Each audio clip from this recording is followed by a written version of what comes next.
Pinupuri ka namin, O Diyos, Ama, Anak, at Espiritu Santo. Salamat, Ama, na ibinigay mo sa amin si Jesus na iyong anak, na namatay para sa aming kasalanan, iyong muling binuhay, iniakyat at iniluklok sa iyong kanan sa langit. Salamat na ibinigay mo sa amin ang iyong banal na Espiritu, at sa pamamagitan niya ay ibinuhos mo ang iyong pag-ibig sa aming puso.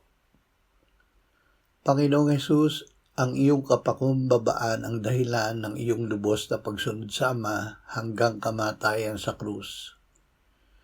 Ikaw ang maghari sa amin upang kami ay maging mapagpakumbaba at gaya mo ay lubos na sumunod sa Ama. Amen.